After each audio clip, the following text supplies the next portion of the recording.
From Lagos, the nation's commercial capital, this is the news at 10, live from Channels Television. Reporting tonight, Bimbo Oloide. Hello and welcome. Tonight, Pakistani child rights activist Malala Yousafzai visits the president as federal government directs urgent meeting with parents of abducted Chibok girls. Officials of Malala Foundation ranked Nigeria as one of the countries with the worst figure of out-of-school children globally.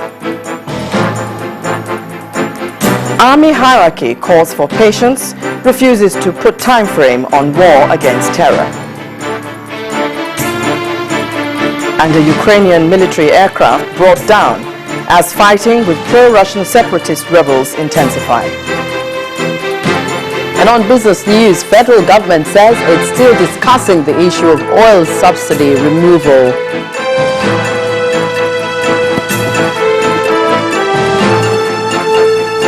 And on sports news tonight, it's good news for Jamaican athlete Asafa Powell as Court of Arbitration for Sports declares him eligible to race.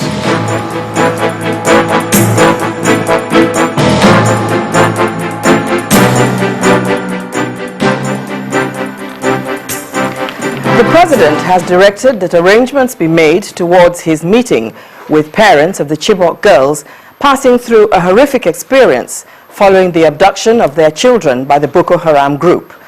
This is the outcome of the meeting between President Goodluck Jonathan and the Pakistani child rights activist who was at the presidential villa earlier today. Malala is in Nigeria to lend her voice to the global condemnation of the Chibok girls' abduction as part of activities to mark her 17th birthday. She's hopeful that the girls will be released soon as promised by the president, pledging the sum of $200,000 towards education in Nigeria.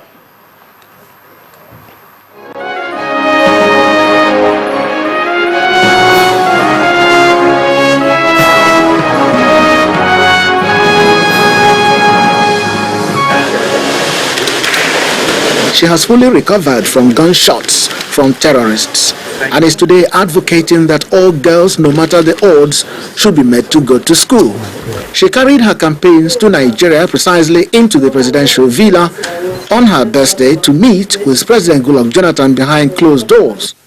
They sat for about an hour and in her usual fearless manner, she bears her mind to the press on the outcome of the meeting, wondering why anyone would deprive girls from going to school.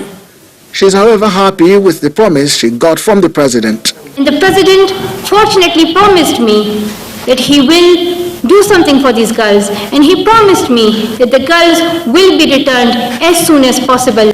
She had on her arrival in Nigeria met with some of the parents of the missing girls. She got another promise from the president on meeting with those parents. At this time, they need support, they need people's support, they need their president's support. So I asked the president that is it possible for him to go and see the parents, to see these girls, to encourage them and to tell them that yes, their daughters will return home. And the president did promise me.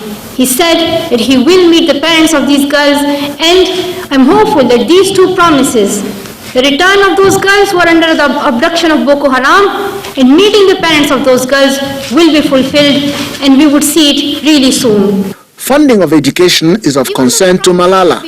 While she pledged to donate $200,000 from her fund, the federal government also told her what is being done so far. The money spent on education should definitely be increased. This is how this country is going to develop, and I believe in the power of education. If Nigeria wants to have a bright future, then every child here should get the opportunity of going to school. Education is one of President Jonathan's main priority areas, and I think the percentage is more than what has been quoted. And in terms of what has been provided, infrastructure, expansion of access to education, this administration has proven to be really committed to education both at the basic level and also at the tertiary level. Malala said that even though the promises have been made, she's not going to stop until the girls are released and be made to continue with their education. Chukuma Onwekusi, Channels Television News. Meanwhile, officials of the Malala Foundation have ranked Nigeria as one of the countries with the worst figure of out-of-school children in the world. The officials disclosed this during the visit of the Pakistani girls' education activist Malala Yousafzai to the Minister of Education in Abuja. The team sought to know why the ministry has not successfully addressed the challenge of access and enrollment of the 10.5 million out-of-school children in the country. Our correspondent, Gloria Umezioke, reports. Members of the Malala Foundation, officials from the United Nations and the Department for State Services on a fact-finding mission to the Ministry of Education as part of activities to mark the Malala Day in Abuja. I want to highlight the issues of the girls who are abducted. They are still under abduction, but the girls who escaped from the abduction, they are out of school now. There is no security for them. They are feeling insecure. They cannot go to school. So what should the Education Ministry do for them? The Minister of State for Education was swift to reel out the various projects by the federal government to support the states to enroll the millions of out-of-school children across the country, but the team were apparently not as impressed. We are training not less than 100,000 teachers every year just to complement the efforts of the state government.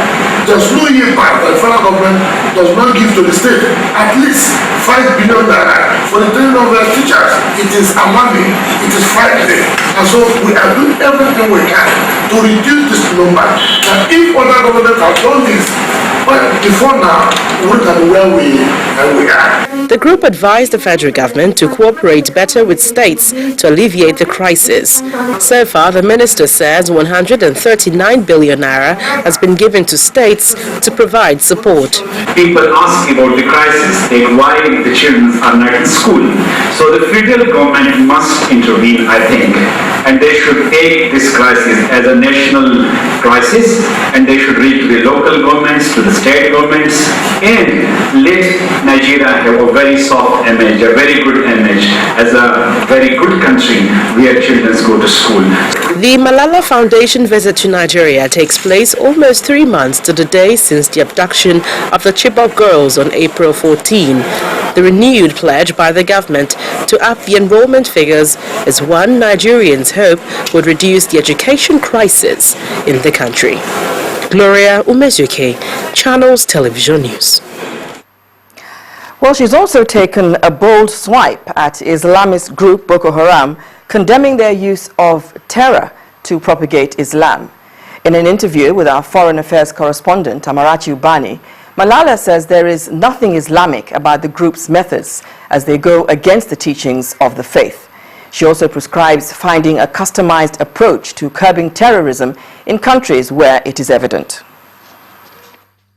I'm hopeful that they will listen to my message and they will think about what they are doing, because Islam is a religion of peace in the world. Islam means peace, and in Islam education is allowed for both girls and boys, and it is compulsory. And the first word that was revealed on Prophet was Iqra, which means read. So Islam gives a message of tolerance, patience, harmony, humanity, and Islam tells us to be kind to each other, to love each other, and they should realize what's the real message of Islam. But in fact, they are not even thinking about the true message of Islam, which is brotherhood, which says that we all are brothers and sisters. Your message is that governments sit down and terrorist groups sit down and talk about what their grievances are with the government. Do you see that as the only way to solve terrorism? The first thing is that the situation in every country is quite different. So in Pakistan, they are doing a military operation, and in Nigeria, the situation is quite different, and the government will better understand. But my message is that we can kill terrorists in war, but if we want a long-term solution for it, that is education. Educate the future generation. Tell them to learn about harmony. Tell them to learn about respecting each other's cultures, traditions, and respecting each other's color and language and religion. So we need to focus on education. This is the way we can fight terrorism, and we should make sure that the 10.5 million children who are without education in Nigeria, they go to school, and the millions of children all around the world who have no access to school start their education. And members of the Bring Back Our Girls campaign say they have been vindicated by the global campaign for the rescue of the abducted schoolgirls. Describing the activism of Malala for the rescue of the girls as timely, members of the group insist that government must be held responsible for the return of the over 200 school children. They are, however, hopeful that the girls will soon be reunited with their families and friends.